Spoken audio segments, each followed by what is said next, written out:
Ce spectacle imposant a été mis en place par la troupe de chant et de danse de la province du Fujian. Nous avons donné 40 représentations au jour d'aujourd'hui à différents endroits en Chine, mais aussi au siège des Nations Unies à New York, à la maison de l'UNESCO à Paris et au siège de l'Union européenne à Bruxelles. Et partout où nous sommes allés, nous avons reçu les éloges des spectateurs et de beaucoup de nos amis étrangers. Même certains diplomates nous ont félicités suite à nos représentations. Au début des années 90, la troupe de chant et de danse de la province du Fujian a créé un spectacle appelé Morceaux de flûte sur la route de la soie maritime. Et ce fut un franc succès dans tout le pays. Ce spectacle retraçait l'histoire du commerce florissant de la route de la soie, en particulier à Quanzhou sous la dynastie Song il y a 800 ans. Mais ce spectacle a déjà 20 ans, donc les goûts des gens d'aujourd'hui et ce que les spectateurs attendent de notre spectacle ont bien changé depuis le temps. C'est pour ça que j'ai décidé que j'allais remettre ce spectacle au goût du jour. On reste dans le même cadre, avec la route de la soie maritime à Quanzhou il y a 800 ans et tous ses habitants qui ont contribué génération après génération à faire prospérer le commerce.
Pour les décors, nous avons fait intervenir un jeune décorateur de la troupe de chant et de danse du Fujian.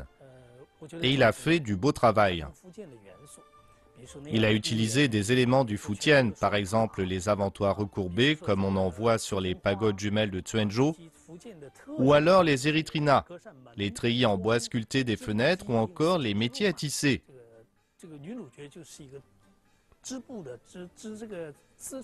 Comme on est sur la route de la soie, l'héroïne est une tisseuse de soie. Ce jeune décorateur a vraiment réussi à bien incorporer tous ces éléments dans le spectacle. Il a utilisé 4 voiles en tissu blanc et des planches en bois pour représenter le mouvement de la crête des vagues, pour faire une fois comme ça, une fois comme ça. Il y a 3 sorties en mer. Une dans la scène d'exposition, une dans l'acte 2 et une autre, l'acte 5. La pièce commence avec l'équipage qui part sur la route de la soie établie par la grande nation chinoise. C'est une scène vraiment magnifique avec des voiles de différentes tailles qui se gonflent pour symboliser le départ du port. Dans le deuxième acte, le père est en train de naviguer, le soleil est moins fort et un typhon se lève. C'est pour ça qu'on tord les voiles. Quand on arrive au 5e acte, on raconte ce qui s'est passé en mer à la fin de son voyage alors que son enfant a grandi. Le 5e acte se passe en mer, mais ce n'est pas comme dans la scène d'exposition, où on a le même décor mais pas les mêmes chorégraphies. Le décorateur a ajouté des monuments et des érythrinas qui permettent de recréer le port de la ville de Quanzhou. Dans ce spectacle, j'ai incorporé beaucoup d'éléments qui dépassent le seul cadre de Quanzhou et qui viennent de toute la Chine.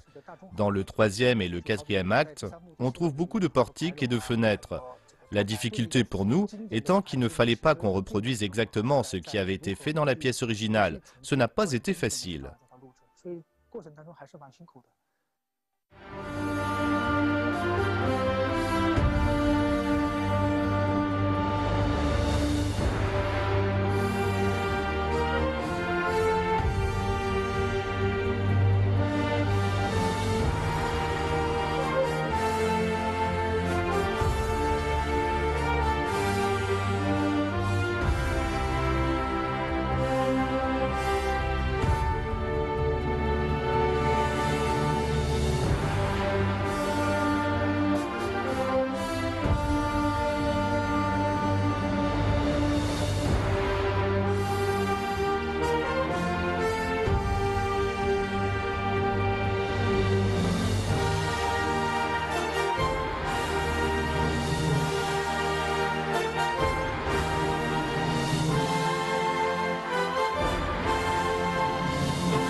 J'ai surtout voulu montrer les coutumes propres à la province du Fujian.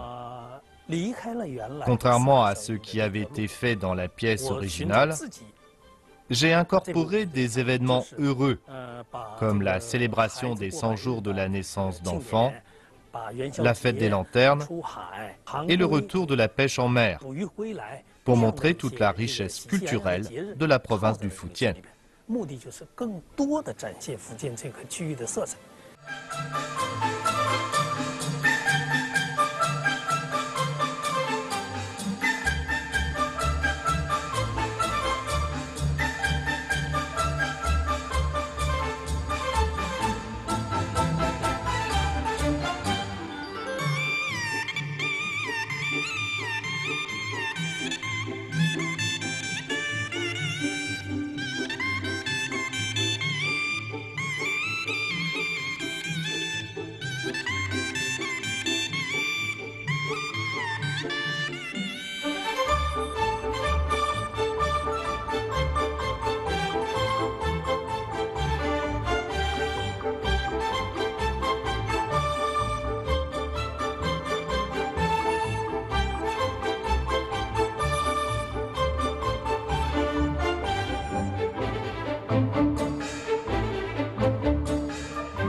L'aspect le plus important pour moi, c'est celui de la mère, entre le père et l'enfant. Il y a une danse qui symbolise l'amour entre les deux adultes lors de la première moitié du spectacle. Dans la deuxième moitié, on se concentre davantage sur l'amour mère-enfant dans une danse qui le symbolise. Dans les deux cas, ces mouvements varient beaucoup car il faut qu'ils correspondent à sa relation avec les deux différents personnages. Pour la danseuse, la difficulté est vraiment grande, mais aussi pour les autres danseurs. Avec ce spectacle, j'espère vraiment avoir l'occasion de travailler avec des artistes de la province du Fujian et de participer à la diffusion du Nanyin, qui est un ancien style de musique folklorique tout à fait unique en son genre. On y a eu beaucoup recours. On veut aussi montrer les marionnettes à fil, l'opéra local, ainsi que le fait de rouler des taoyuan lors de la fête des lanternes. Tout ça, ce sont des coutumes du sud de la Chine et en particulier du littoral.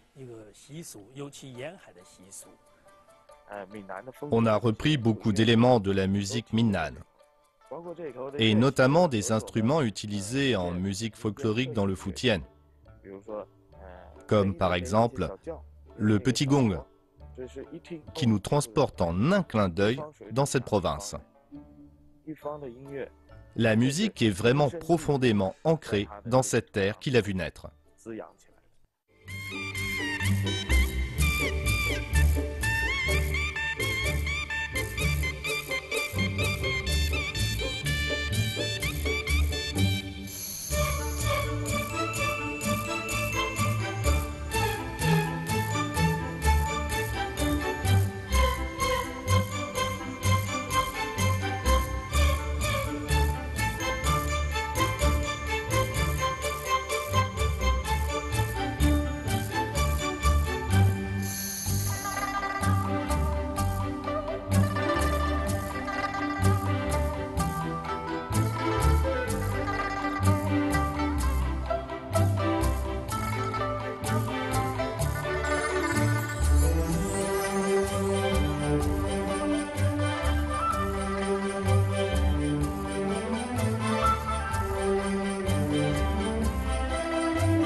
L'équipe qui a créé ce spectacle est très jeune à part moi.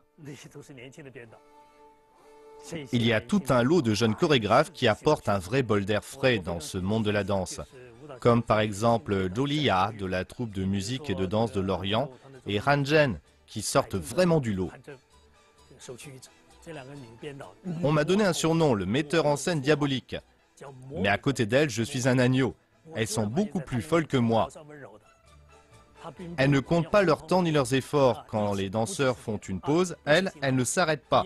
Quand les autres se reposent, elles travaillent encore. Il y a aussi 3 personnes super. Huang Yusong, Wang Zhenbing et Li Chao, qui vient de Chengdu. Li Chao s'est énormément investi dans le travail chorégraphique. Vous n'auriez pas pu deviner qu'il était aussi jeune. Il a fait un travail magnifique dans la chorégraphie des femmes de Rui'an. Il s'est occupé de l'acte 4, qui aborde le sujet du commerce en mer, avec notamment le commerce du thé, des porcelaines et de la soie. Tout ça, c'est lui qui y a pensé. Ce chorégraphe est déjà très mûr pour son âge. Très honnêtement, nous avons beaucoup de jeunes chorégraphes talentueux qui ont travaillé sur ce spectacle et c'est une vraie réussite grâce à leurs précieuses contributions. Les représentations et les répétitions étaient intenses. Le metteur en scène principal m'a contacté et j'ai été le premier à aller dans le Futian pour les représentations de danse en groupe. J'ai fait répéter pratiquement toutes les danses des filles, c'est pour ça que les danseuses ont été très surprises de voir un homme s'occuper d'une troupe de danseuses. J'ai travaillé sur la chorégraphie des femmes de Rui'an, qui est censée montrer celles qui attendent le retour de leurs proches partis en mer. Lors de cette danse en groupe, les danseuses montent sur des tabourets et regardent au loin. J'ai dansé avec elles, mais je pense que nos danseuses font mieux que moi.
Parmi tous les spectacles sur lesquels j'ai travaillé, celui-ci a le rythme le plus soutenu.